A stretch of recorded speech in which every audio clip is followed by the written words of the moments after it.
ऐसा है कि सुप्रीम कोर्ट ने भी किसी समय ये कहा है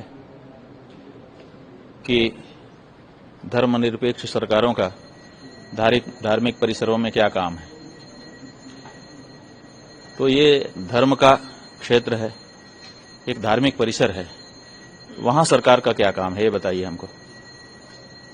और केवल हिंदू धर्म में हस्तक्षेप क्यों सरकार करती है? बाकी किस धर्म स्थान को सरकार ने अधिकृत किया है? कह रहे हैं कि भीड़ होती है, हमको श्रद्धालुओं के लिए, दर्शनार्थियों के लिए व्यवस्था बनाना है। बाकी जगह भीड़ नहीं होती है। दूसरे धर्मों के लोगों जो धर्म स्थान है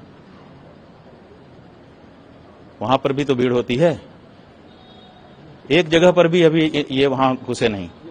हमारे हिंदू धर्म के धार्मिक स्थान में इनको क्या जरूरत पड़ी है?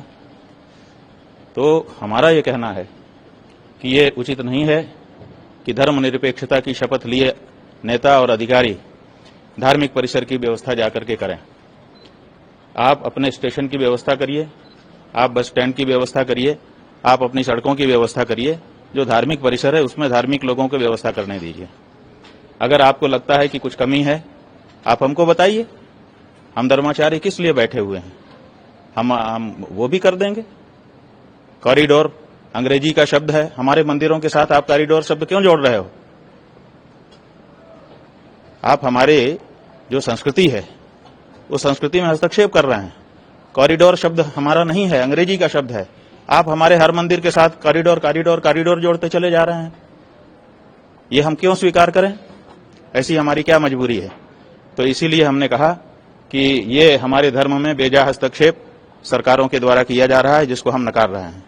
और वहां के जो धर्माचार्य हैं उनसे हमने अनुरोध किया है और हम चाहते हैं कि धर्माचार्य आगे आएं और आगे आकर के वो अगर कोई असुविधा है वहां उसको हम लोग बैठेंगे, हम बैठ करके बना देंगे जो कुछ बनाना होगा। सरकार ही बना सकती है।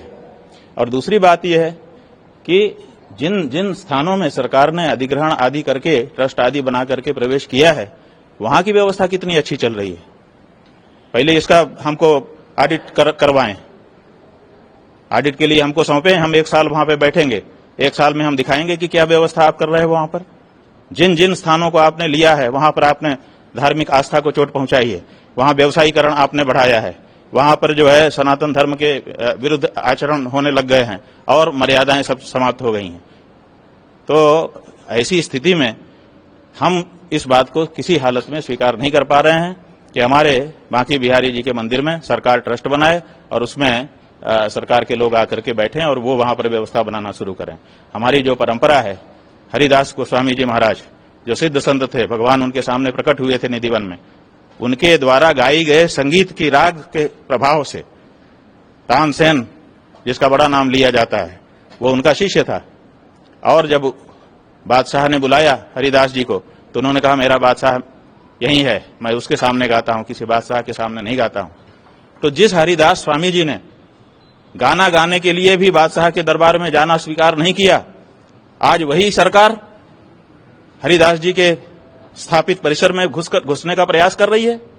यह हरिदास जी का भी अपमान है और हमारे स्वाभिमान पर ठेस है। हरिदास जी के स्वाभिमान पर और हम भगवत भक्तों के स्वाभिमान पर ठेस है, इसलिए हम इसको अस्वीकार करते हैं। अरे भाई, गोरक्ष पीठ की बात नहीं है। हमने तो उदाहरण में कहा कि अगर इतना ही आपको शौक है कि सरकार ही अच्छी व्यवस्था कर सकती है तो सबसे पहले आप आदर्श प्रस्तुत करिए।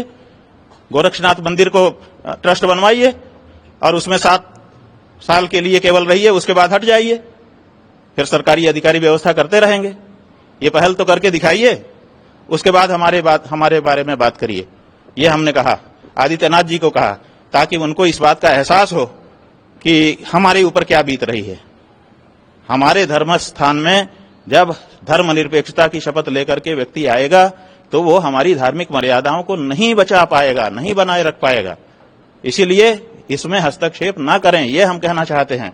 और उनको एहसास दिलाने के लिए हम कह रहे हैं कि आप अगर इतने ही ज्यादा इस राय के हैं कि सरकार ही अच्छी व्यवस्था कर सकती है तो आप उदाहरण प्रस्तुत करिए।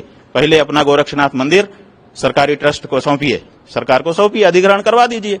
उसके बाद फिर दूसरे की बात करेंगे, तब हम आपकी बात सुनने लायक बनेंगे कि अच्छा इसने किया है, जरा इसकी बात सुनते हैं। अभी तो हम सुनने को भी तैयार नहीं है आपकी बात।